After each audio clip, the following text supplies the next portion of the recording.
Evening. I am here, don't worry. And I was just enjoying you talking about my show from last night. That was very nice of you. It was so good. I watched it. I listened in the car on the way home, the thing you did on Puppet and this sort of the president's esoteric views on Montenegrin national character. And I listened to it, and then I got home last night and watched it, and I've just been thinking about it all day because I'm now sort of like obsessed with the question. The answer was like, who put that in the president's brain? Yes. Is a very important, interesting question. Well, thank you for being, thank you for listening to it. That's above and beyond. When you do cable news all day, you don't have to consume any of it. Sometimes you don't want it anymore. Exactly.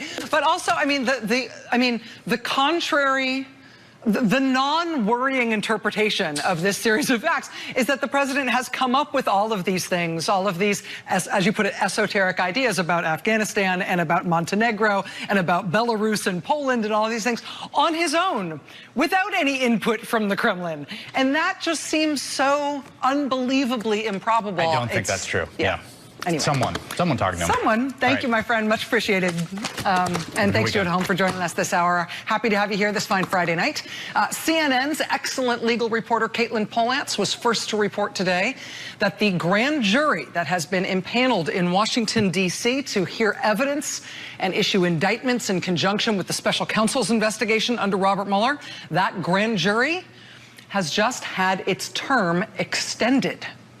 Remember when the president's lawyers kept insisting to reporters that they were totally sure the whole Mueller thing was going to be over by Thanksgiving, by last Thanksgiving in 2017? Yeah, it turns out it is not over. We think of a jury as, the kind of jury that sits in a courtroom during a trial, hearing from witnesses, maybe hearing from the defendant in front of a judge, and there's members of the public or even reporters sitting back there in the back of the courtroom.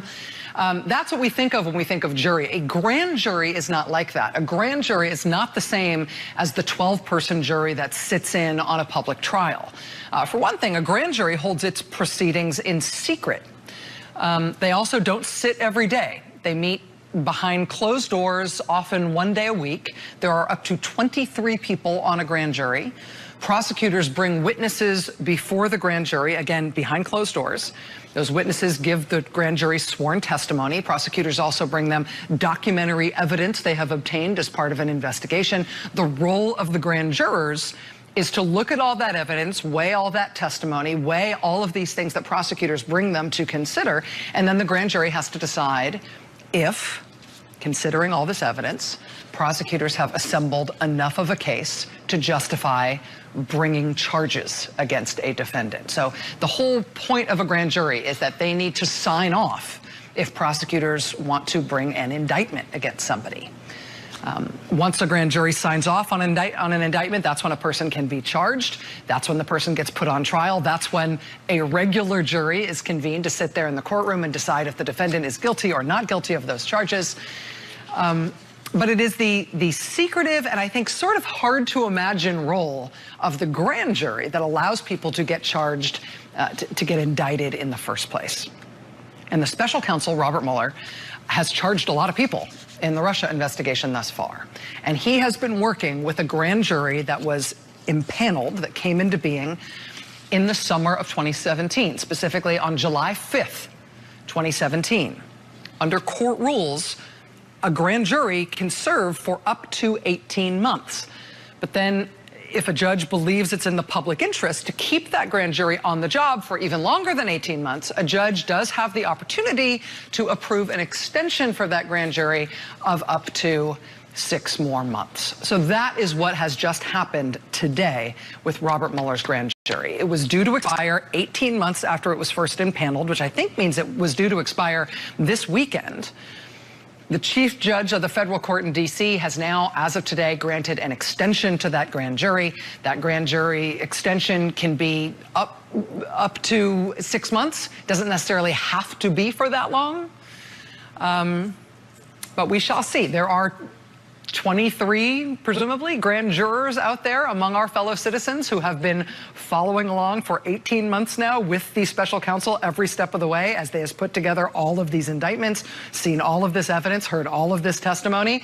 Those 23 Americans on that grand jury have had a really fascinating last 18 months, but they're going to be doing this work for a little longer yet. I will say, presumably, if the special counsel continues to need more work from a grand jury, even after 6 more months have gone by, at that point, I don't think this existing grand jury could be extended any further. At that point, I think a whole new grand jury would need to be impaneled in D.C. Then that new grand jury, of course, would need to be brought up to speed by Mueller's prosecutors so they could then start weighing more evidence and more potential indictments.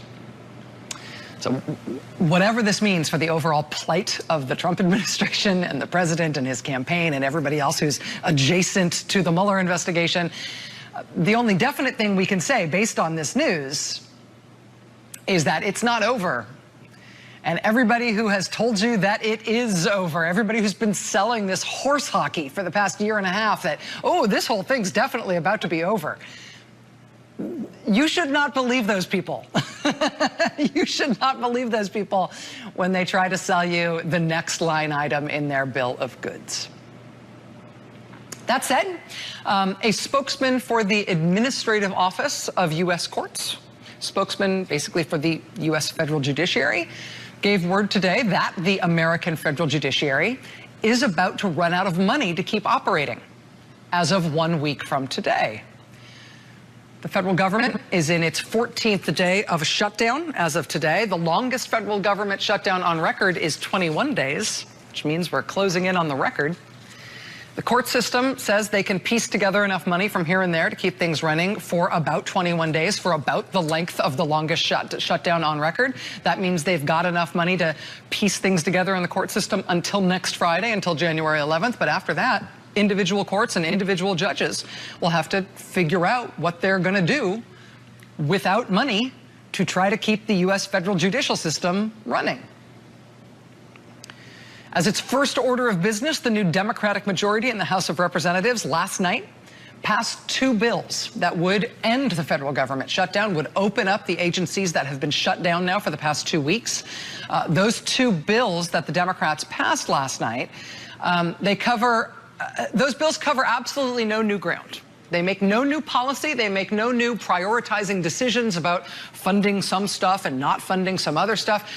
Those 2 bills that the new House of Representatives passed last night under the leadership of Nancy Pelosi, those were very simple technocratic bills that punted all of these important decisions about priorities and things you might want to fund and you might not want to fund.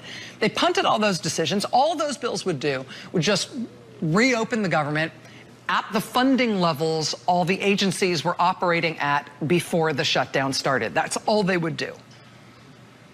And those bills, incidentally, the ones that Nancy Pelosi and her new majority passed in the House last night, those bills are exactly the same bills that were passed unanimously by the Republican-controlled Senate to keep the government funded before President Trump insisted that he wanted everything shut down because he no longer wants Mexico to pay for the wall. He wants U.S. taxpayers to pay for it, and he wants Democrats to vote for it, because he thinks this is awesome politics somehow to keep the government shut down. He said today could be for years, and he seemed delighted by that prospect.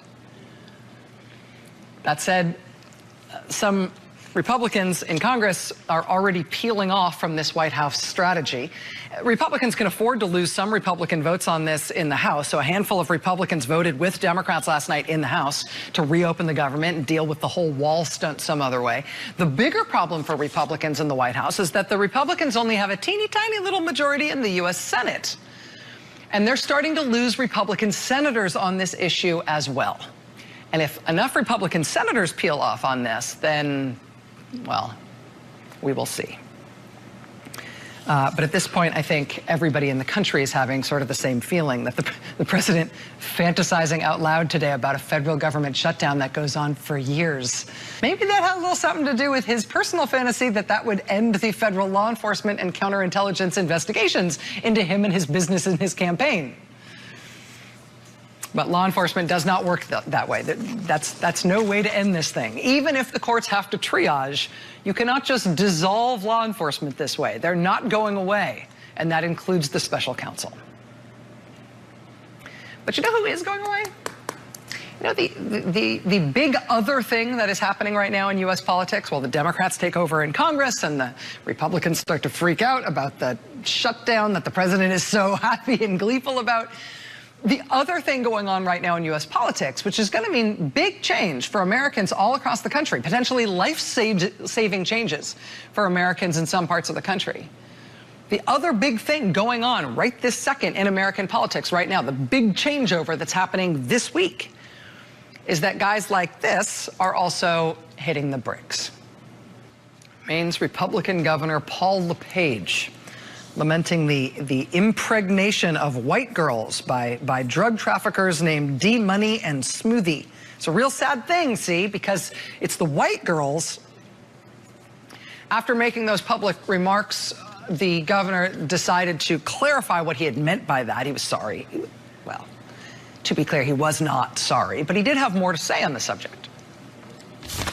I was going impromptu and my brain didn't catch up to my mouth. Instead of saying Maine women, I said white women.